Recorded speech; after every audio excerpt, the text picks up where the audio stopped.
guys, I'm Chelsea. And I'm Felicia. And this is Fire in the Pod.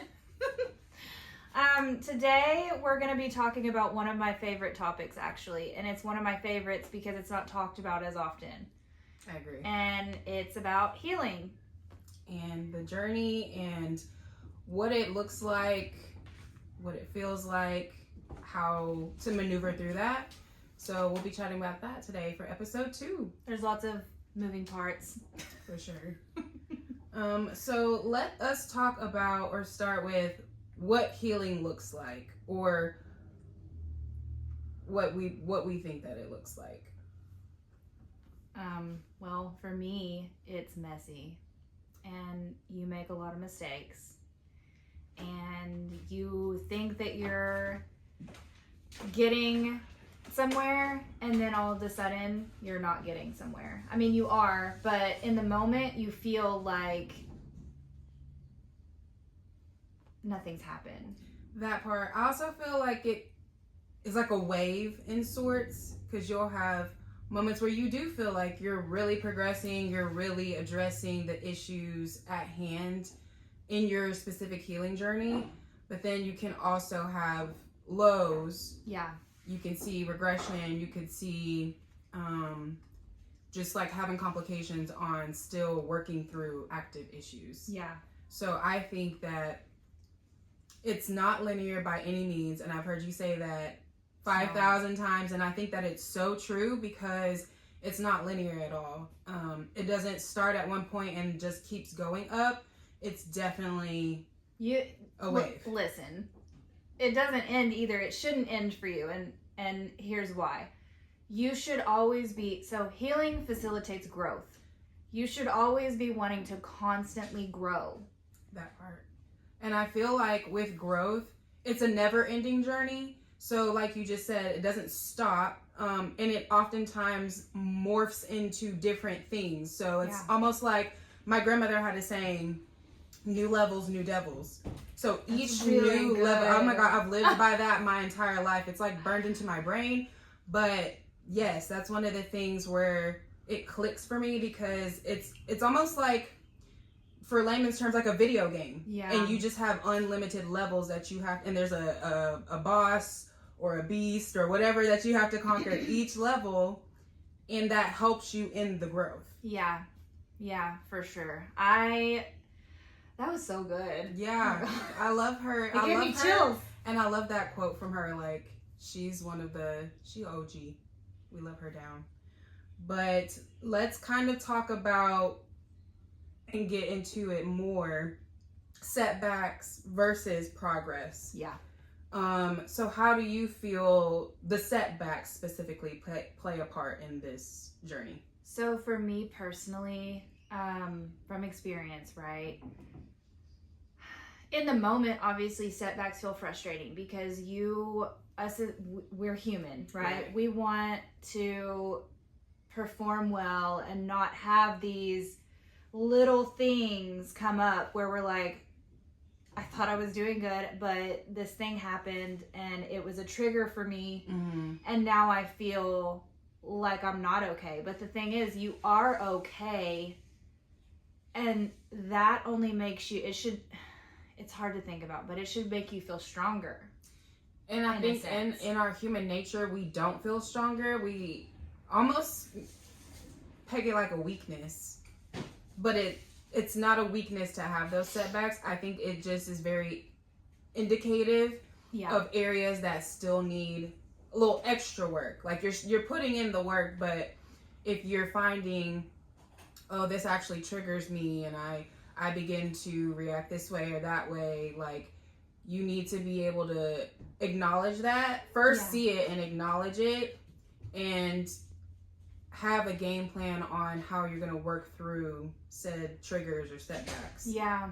So that you can continue to progress. And also depending on what it is, because like there's different things that happen in your life that require healing, right? Yeah. So depending on what it is, there's going to be more or less. Yes. i.e. trauma, right? That's a whole nother episode for later. Literally. But I was going to say, it could be childhood trauma. It could be a broken relationship with an individual. Yes. It could be different things that you're needing to kind of undergo a healing journey. But Yeah. I do agree. Do you remember whenever I asked the question, do you think you should be completely healed when you enter a relationship? So that's an example, right? Yes. And like a lot of people had interesting takes on it. Mm-hmm. Also, another thing that we're obviously going to touch on is like religion. Yes. And that's important too. It is. It plays a part. Well, for us. Yes, right? like for us. But I know if you feel like you need to be healed before you're entering into a relationship, I feel like, again, you have to be very self-aware. The whole thing about healing is being self-aware. Yeah. On where you're at. Yes. What you're struggling with. Yep. And so that you can convey that to whomever you're now wanting to try to date or be with or partner with. And so healing, to me, is very, very self-aware work. Self-awareness is like one of the first things. You can't really, you can try to heal, but then it's almost like shooting in the dark. Like, if you don't know what you're actually struggling with, then it'll probably take you longer to feel the progression in said healing journey. Yeah. I feel. And another thing is what people don't realize is you feel things body, mind, and spirit, right? So like your body feels it too. Yes. And it takes on a lot of that stuff. It holds and stores trauma just like it can hold and store joy. So it is all connected. The body, the mind, the attitude, and that you have in this journey. So I agree with that for sure. Yeah. It is all interconnected. Let me see. So I wrote this down. Why don't bad days mean failure? I like that question. I think it kind of goes into what we were just talking about, right? The setbacks. Yeah. Bad days don't mean failure, but it's also your opportunity to see, again, like with the setbacks, okay, I'm having a hard time with this part, and I actually need to do X, Y, and Z to help me get around this part so I can continue to grow. Yeah. But I do think having expectation that you will have bad days. Yeah. That's a big one. Thinking that it's just going to be peaches and cream. Again, a linear thing. It's not going to be that at all. So I don't think that bad days are failure at all. I think that, again, it just gives you another opportunity to kind of further look inward. And you know what? We're moms, right? And so that takes a part into, it's not the same for everybody, but because we are parents, there's this, you kind of have to like not set it aside, but compartmentalize it a little bit. I love that word that you just used. Repeat that for the people. Compartmentalize. Yes. But not too much to where you're like suppressing it and not dealing with it. Because right. I did have to learn that too. And because of my personality and the way I handled things before, I was so used to just kind of like, okay, we'll deal with it later. We'll deal with it later. We'll deal with it later. But oh, perfect. I just, church this morning. Later means never. Eventually, Ooh. yeah, he hit us with that. Later means never. Like, you procrastinate. Yes. And I think also, just to kind of tie in faith with it a little bit, we're not guaranteed or promised tomorrow or later by any means. So I think it would behoove us and people alike to take the opportunities in the moment that you see it presented. Yeah. And like you said, not procrastinating, not pushing it, and not saying, oh, I'm going to just deal with this later. Take the gift in the moment of now. Yeah. Take action now. Yeah. As best you can. As Doesn't best mean you like can. you have to figure it all out in that moment. Yeah. But Yeah. Do it. Take the now. Do the and now. like, so where the kids come into play, you should want to be healed so that you're not projecting those things onto your kids as well. That's where I was going with that. So like, for us, we do have to kind of compartmentalize it, but we still have to deal with it too. Yes, and actually showing them that you have tools to help you get to that point as well. Like, even though they're kids, we're their example, essentially. So it could be, like you said, you're compartmentalizing so that you can help your child or your children, but also in real time, because I've had to do, for example, I've had to do this with my daughter where I'm telling her, you know, hey, mommy's struggling right now in this moment, and I'm telling you this because I want you to know and understand that we're all human, and we're all gonna have struggle with something. But in the same time, I need your help in doing X, Y, Z. So that they comprehend and they know, you know, it's okay for me to, you know, not have it figured out and try to, you know, do whatever. So I think that example has helped me kind of keep in my mind, be transparent with them. I mean, to an extent, but let them know. You and I talked about this before, and it has never been normalized in past generations to be transparent with your kids. Like, there was always this unspoken, like, we don't talk about that with you because you're on a different level than us. But the thing is, like, that was so detrimental to us.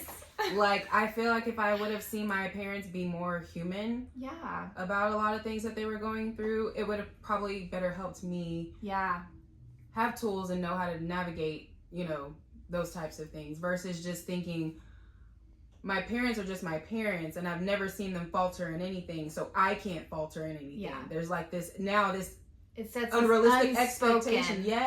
And that can be just, again, very detrimental. For sure. That is so crazy. It is. What do you feel are some surprising signs of healing? Failing. We were just talking about that. Yes. Failing.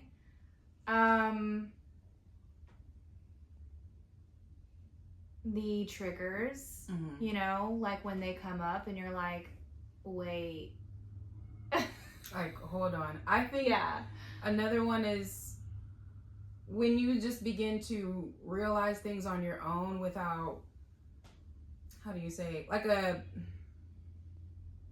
when you're able to decipher where you're at. And again, it goes again into the self-awareness. Yes. But when you're able to pinpoint things on your own without any type of help. Not to say that you're clouded, but you kind of are, like, pre-healing, right? You're clouded, and so when the clouds clear up, you're like, I am very self-aware. I know what's happening, and I know what I need to do. Interestingly enough, before this happens, and a lot of people don't speak about this or are self-aware enough to know it's happening, but you do make the same mistakes over and over again until you're like, okay, something's not adding up here. Because I mean, when you continue to do the same thing expecting the same results, that's literally the definition of insanity. And so that's part of it, pattern recognition. Yes. So that's a shocking, like, noticeable thing, right? Like, oh wow, I have recognized this and I am getting better at it, and along with that comes boundaries, and we talked about that kind of in the last episode. Yes, how important they are and how pivotal they can be. And I think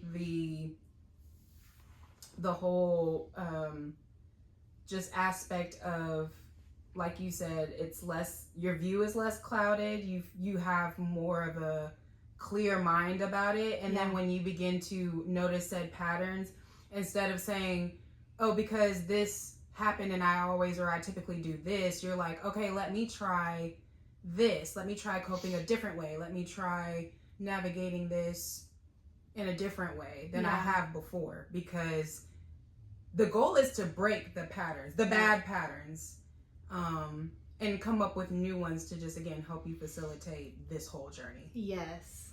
And there is a lot of, please hear me when I say this, there is a lot of self-reflection, which means you have to set aside pride and ego in order to take accountability for the things that you played a part in. That's, I think, the hardest for a lot of people. Because a lot of people don't have the skill set in taking accountability. Yeah. It's almost as if, like, taking accountability is so foreign to some, not all. But when you are reluctant to take the accountability in the part that you play in all of it, yes, again, it's going to take you longer to get through this whole self-awareness and then the healing journey itself. Yeah. The moment that you recognize the part that you play in all of it, I feel like in a sense it's freeing, because it's like, now I have the knowledge to know that I can do better. Like the saying, when you know better, you do better. Yes. So yeah. Yep. I like that you said the pattern recognition and the view of things, that really resonates with me. Listen, and like the whole, I can speak to almost all of these, right? Mm-hmm. You know that. Yeah, for sure. I think we both can. The one we just hit on, I struggle the most with. I'll be super, like, what is it called? Vulnerable? Yeah. It's hard. It's hard. It's hard indeed. And I think I've even had to take self-reflection time and be very candid with myself on, like, how I handle certain things. Like, no, your first inkling shouldn't be to have a drink every time I feel a minor inconvenience. Yeah. And so with me being candid and honest with myself, you have to have honesty with yourself as well. But then when, again, you begin to recognize patterns, and then you actively try to implement ways to deviate from doing what you've always done, or what you typically feel like you need to do in that situation that could be at your detriment. Yes. Exactly. So good. This episode is one of my faves. I love this topic. If we cry, just, cry with us. It's fine. It's fine. Don't judge. This is a no judging zone. What's next? Things that start to feel unhealthy that once felt normal in the healing process. Boundaries. For me. Yes. Specifically. I'm just going to be honest, right? Like, that's why we're here. Like, boundaries were really hard for me for a very long time. And it's really not sad, because I know that I was in a different place, but, like, frustrating because my kids were involved. Yeah. You know what I'm saying? Mm-hmm. And, like, they have always been my top priority. Right. And so, like, knowing that boundaries were hard for me. Yeah. Makes me mad. Makes me frustrated. But now, it's better. Yeah. And again, it's a journey, so, like, it's gonna continue to, I feel like, get better. The more that you enforce them, the more that you feel confident behind them, it'll be really good for everyone involved, I feel. So, no, I agree. I would say things that start to feel unhealthy that once felt normal. For me personally, it would probably be having hard conversations. And I say that because, not that it was, not that it feels unhealthy, but there's a pivot in the way that I feel about approaching hard conversations now. Yeah. And I didn't feel that was a norm to me before, because I'm very much so the type of person where I don't like to cause conflict or rock the boat or anything like that. So it wouldn't really be my inclination to try to have a hard conversation. But now I feel like you got to have those conversations, not just with other people, but again with yourself, the being honest with yourself and transparent with yourself and knowing where you're at. When you realize that you're self-aware for the first time, it is like eye-opening. Like, I don't know if anyone else out there, you know, like, do you ever think that? Like, does anyone ever have that aha same moment? Yeah. Like, because it's like, oh my gosh, how have I not been doing this or been before? Continuing this way for this long. And now I'm like, I see the light. Right. You're able to be like, what? Yeah. This is crazy. Yes. Well, I think because of all the healing that is transpiring, that could also alter your energy levels and what you have energy to pour into versus what you did before. Yeah. Your circle does start to become smaller. You start to tolerate, you start to not tolerate things that you tolerated before. Mm-hmm. So, I think that, for example, certain friends that you may have once talked to or gone out with to drink, like, nothing against those friends, but like, that's not something you're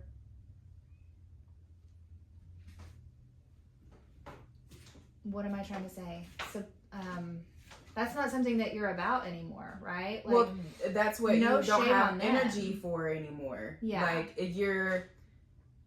your capacity for things change. Mm-hmm. And so, like you said, you typically would tolerate something before, and now you really don't have that tolerance level. So that could, like you said, affect your relationship with certain friends or how you would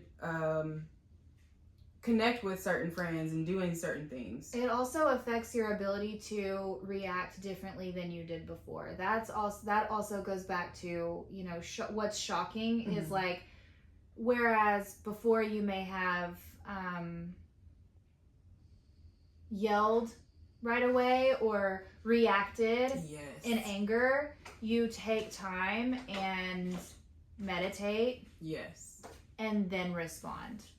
I actively do that now with my daughter because there's times where she can be very frustrating. We all know that. And before I would want to yell or like really get into her at that time for whatever reason.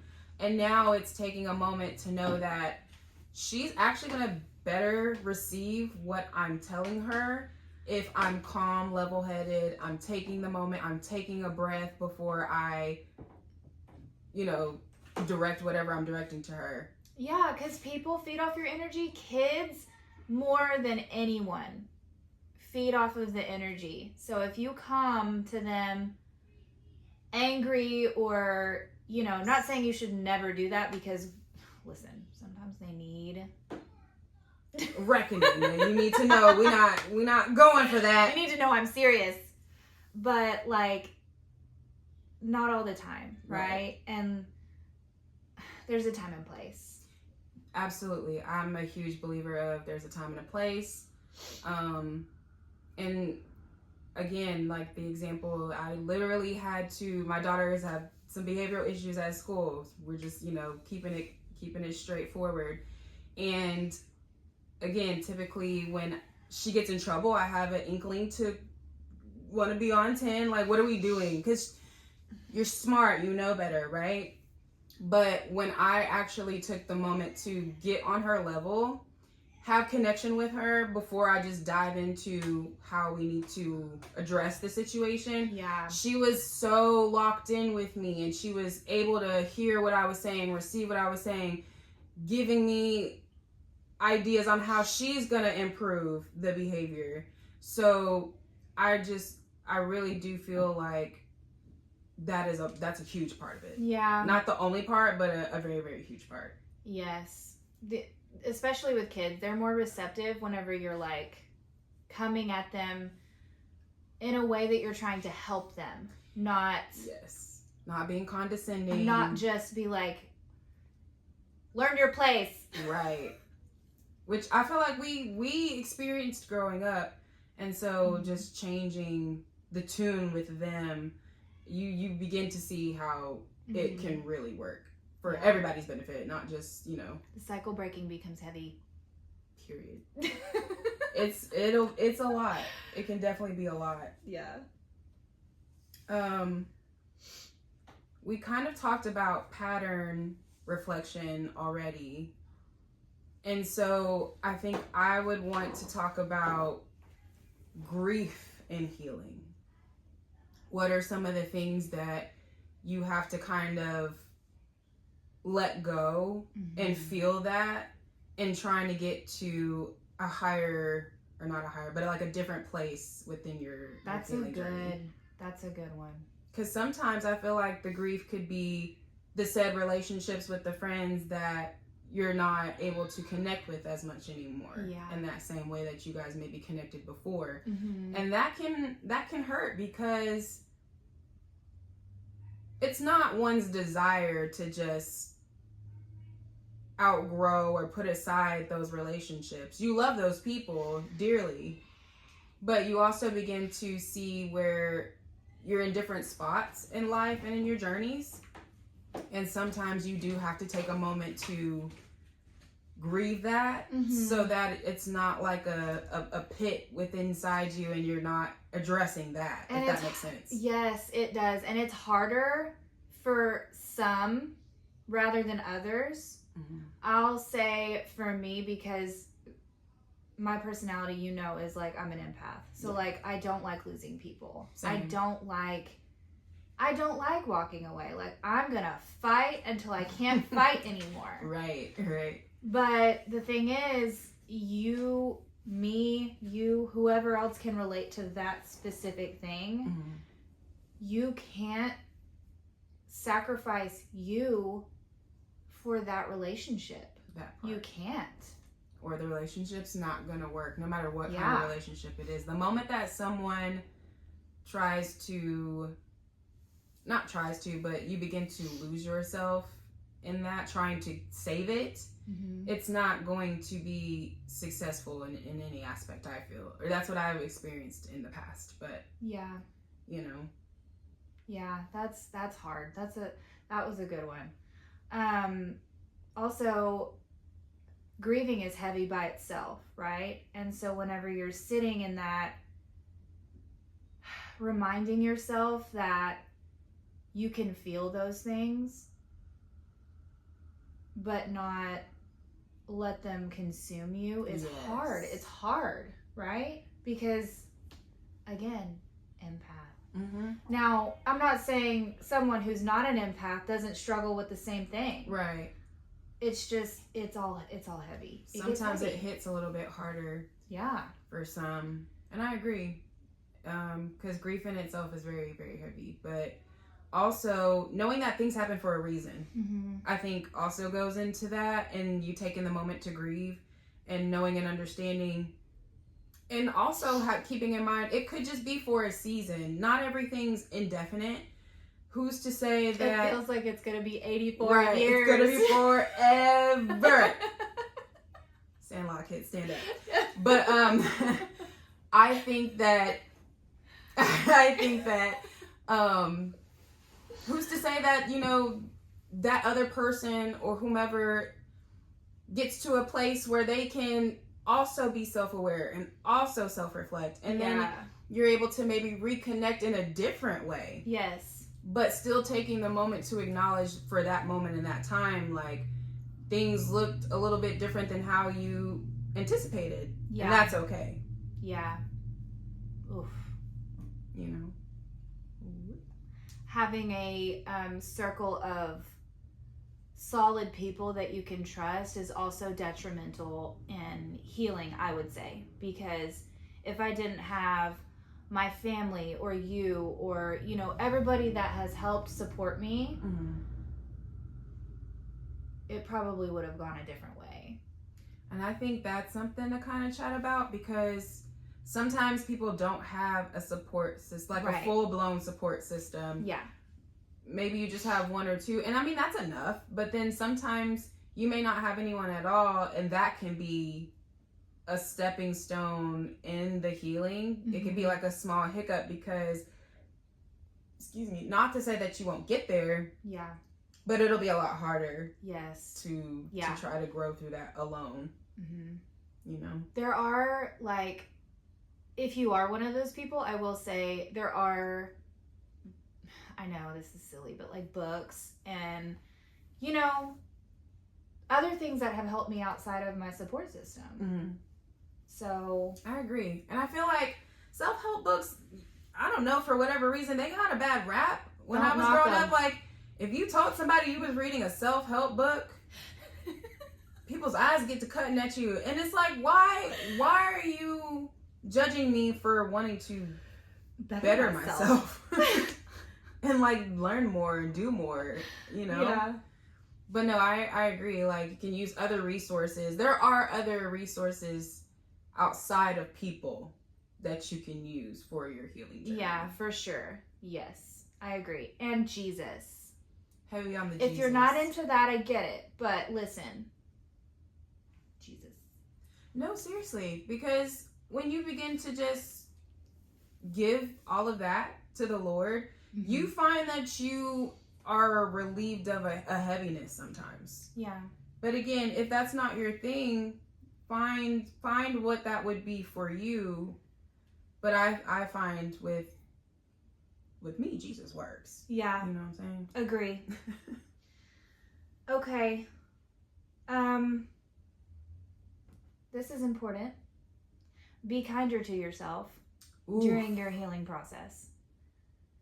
I think that's major and something that I'm still grasping right now in my own journey, because I find myself a lot of the time chastising myself on how I got to this point. Yeah. And why I'm having such a hard time with XYZ and ultimately it doesn't matter where you are if you are willing to put in the work and you're kind to yourself about it. I feel like you can get to a well-rounded place. Grace is important. Grace is important because, again, friends, if you've got faith like us, we receive grace. Yeah.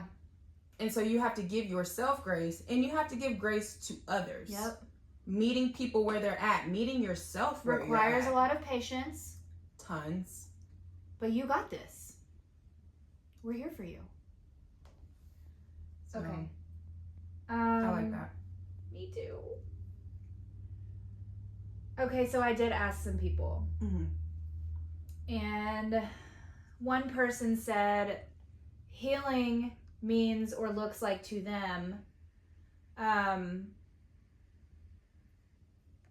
taking time to confront the issue, acknowledging and accepting, forgiveness. Ooh. That peace I like that word. Within the Lord. Mm-hmm. So that's spiritual for some. Yes. And then things you've gone through are not your identity. They don't make you who you are. Ooh, I know. That? Listen. I know. That's pivotal. That's not finding identity in what you've gone through. I have no words. That's just this so was good. Actually I asked a high school student. That's very insightful. Very above their time. Yes. For sure. But I feel very needed for their time. Yes. Because I feel like the teenagers these days are going through, not to say that we didn't go through anything, but it's heightened so different. For They're them. built different. They're built different for sure. So that's very insightful. Very insightful indeed. So I think a lot of it is also knowing that healing is not a final destination, and we were actually speaking on that at the beginning. It's going to be a continual process. Again, different levels. Yep. New levels, new devils. There's levels to this. It's very layered. Like an onion. Okay. That's it. Well, guys. Do you have a joke you can tell us? I have one, but it's super cheesy. You go first. It's really bad. Girl. Listen, my son told me this joke when he was like 6, okay? Why did Tigger stick his head in the toilet? Why? He was looking for poo. You know.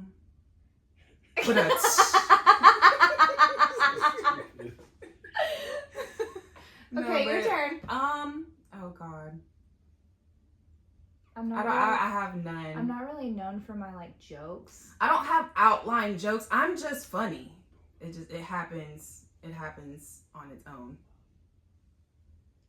But yeah. This has been...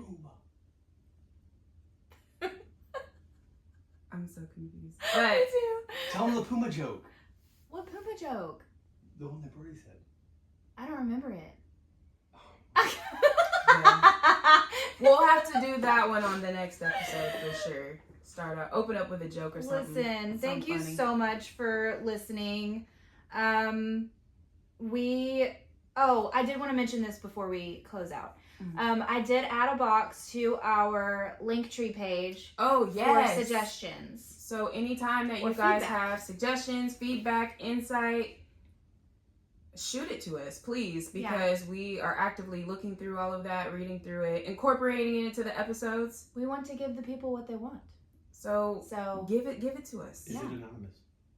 Oh, yes, and it is anonymous. Actually, I don't know. I think the email is required, but we can make it anonymous. We can make it if anonymous. you request. Yes. Yeah. Just request to us that you wish to remain anonymous if you would like. Yeah. If you're interested, should we go so far as to say, for those that know us, if they're interested on maybe appearing on an episode? Oh, yes, we are going to do guest appearances. Yes. Yes. I've already had someone reach out. Perfect. Yeah. I'm so excited. Mhm. So excited. Have y'all seen that Kevin We could do that by phone. heart gift? Yeah. But yeah, Okay. we appreciate you guys for tuning in for episode 2. We love you so much. Love you guys. Bye. Bye.